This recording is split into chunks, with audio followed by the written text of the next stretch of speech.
Carga la presidencia a la vicepresidenta Yesenia Guamani por unos minutos, por favor. Vicepresidenta, que se haga cargo. En este momento asumirá la conducción de este pleno de la Asamblea Nacional la segunda vicepresidenta Yesenia Guamani. Tiene la palabra el asambleísta Mario Ruiz. Esperamos en los próximos minutos ya escuchar la intervención del asambleísta Mario Ruiz, corresponde a la décima intervención. Señora presidenta, colegas asambleístas, hemos tomado la palabra en primer lugar para solidarizarnos con ese pueblo noble, irredento, irreverente, del que hoy en cada una de las calles, en cada una de las plazas, en cada una de las carreteras, levanta su voz de protesta. A ese pueblo noble de Quito, a ese pueblo que hoy también se levanta en esta ciudad de Quito. Dijeron que eran las hordas salvajes que venían a destruir la ciudad de Quito, y hoy se demuestra que no es así, que es de la Universidad Central. Hoy los taxistas en el centro de la ciudad, en el sur de Quito, las mujeres de las Naciones Unidas, gente de aquí de Quito, el pueblo quiteño, los mercados, el mercado mayorista, etcétera, están también juntándose a esa voz de protesta del pueblo ecuatoriano. En segundo lugar, señora presidenta y colegas asambleístas, esta ley de apoyo humanitario, primero, no solucionó nada de humanitario, como ya lo dijeron muchos colegas asambleístas. Y yo me voy a referir en este debate ya no a lo que han tratado los colegas con respecto al tema de la salud y de los profesionales de la salud, que en efecto tienen que ser atendidos con esta reforma. Yo quiero referirme específicamente al alivio financiero que necesitan los 4 millones de familias ecuatorianas que hoy están precisamente en el abandono y que están siendo extorsionadas por los bancos de este país y por las cooperativas. En este año, en el año 2021, en el que cerró, los bancos tienen una ganancia, según reportes de la misma Asobank,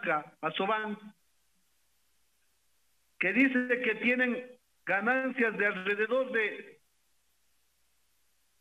El primer banco que gana, o el que más gana, precisamente es el Banco Pichincha, $93.651.320.11.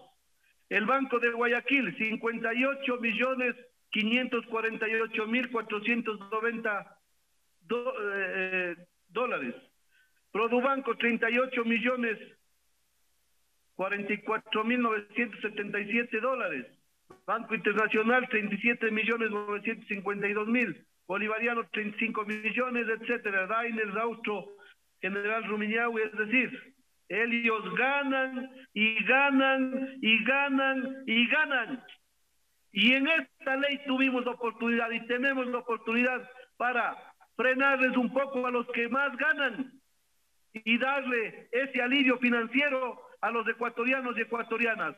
Por eso nuestra postura fue siempre de que en esta ley se tiene que atender ese alivio financiero tan anhelado que hoy reclama y que es uno de los puntos que pide, de los 10 puntos que pide la CONAIE al gobierno nacional.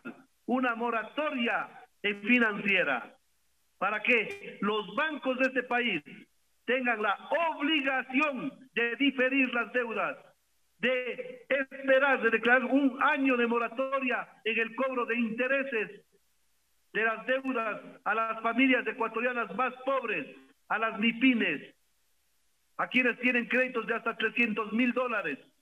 Eso era lo que nosotros propusimos en la comisión y precisamente nosotros defendimos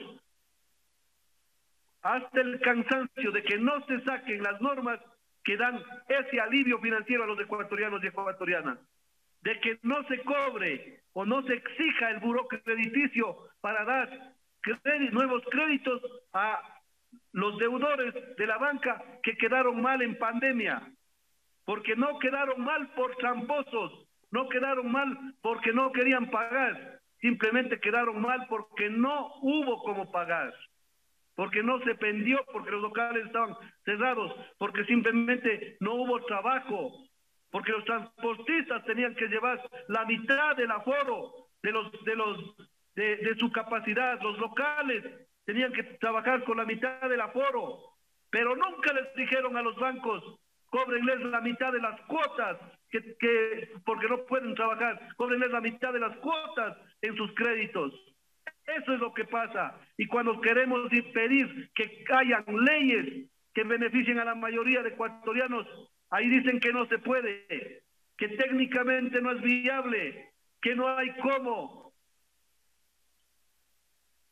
Ahí se hace efectiva la frase que algún día Simón Bolívar dijo: cuando la tiranía se hace ley, la rebelión es un derecho. Eso pasa hoy. Y si no quieren escuchar los que están asesorando al gobierno, si no quieren escuchar que el pueblo se muere del hambre, que el pueblo se muere en los hospitales, que el pueblo no puede pagar los préstamos a los bancos a los que ellos protegen, entonces es el pueblo el que tiene que salir a exigirle al gobierno que preste atención a estas demandas. Esta ley va a servir, colegas asambleístas, para demostrar una vez más quién está al frente del gobierno. Nosotros vamos a pasar esta ley con la mayoría de votos aquí en la Asamblea Nacional para darle alivio financiero a los ecuatorianos y para obligarles a los bancos y cooperativas de este país que difieran las deudas, que no sean usureros, que no sean exigentes, que sean condolentes con el pueblo ecuatoriano. ¿Saben dónde se va a quedar esta ley? Escúcheme bien, pueblo ecuatoriano. En el veto del presidente de la República. Él va a vetar esta ley, aduciendo que es técnicamente inviable, aduciendo un sinnúmero de cosas. Va a vetar y va a quedar demostrado una vez más que la Asamblea Nacional está defendiendo los derechos de la mayoría de los ecuatorianos y que el presidente de la República va a seguir defendiendo a su argolla oligárquica de banqueros. Eso va a pasar con esta ley. Le vamos a demostrar con los hechos al pueblo ecuatoriano lo que está pasando y quién está al frente del gobierno. Es necesario, colegas asambleístas, de que nosotros hoy votemos por esta ley para que el pueblo sepa que la mayoría de asambleístas no estamos defendiendo intereses de pocos, no estamos defendiendo intereses de los más ricos de este país, de esa gente que nos dice que no somos gente de bien porque no tenemos casa propia, de esa gente que nos dice que no somos gente de bien porque no tenemos trabajo y que dicen que los pobres son pobres porque son vagos. Aquí este país está lleno de gente pobre, trabajadora y que no tiene trabajo precisamente no porque es vaga, sino porque no hay condiciones ni ha habido condiciones en los últimos gobiernos para que puedan superarse y para que puedan emprender. Hoy es la oportunidad de que la Asamblea Nacional le dé una respuesta al país, por lo menos en este tema del alivio financiero a las familias ecuatorianas. Y que la gente que está ahí en su burbuja, pensando que no pasa nada porque ellos sí tienen trabajo, pensando que en el Ecuador no pasa nada porque ellos sí tienen plata para irse a clínicas privadas y no van nunca a un hospital público y no van nunca al seguro social a hacerse atender. Esa gente que piensa que las papas, que las manzanas del arroz que se sirven en sus mesas se crían o se siembran en el Santa María, en el Supermaxi, esa gente se dé cuenta que el campo necesita atención y que es el gobierno nacional el que tiene que dar respuesta a las demandas del país. Esta ley necesita, señores asambleístas y señoras asambleístas, el voto de ustedes precisamente para darle respuesta a ese pueblo que hoy llora, hoy grita, hoy pide en cada calle, en cada plaza y en cada sector, exigiendo respuestas al gobierno y exigiéndonos respuesta a nosotros, colegas asambleístas. Muchísimas gracias. Gracias, asambleísta Mario Ruiz. Tiene la palabra.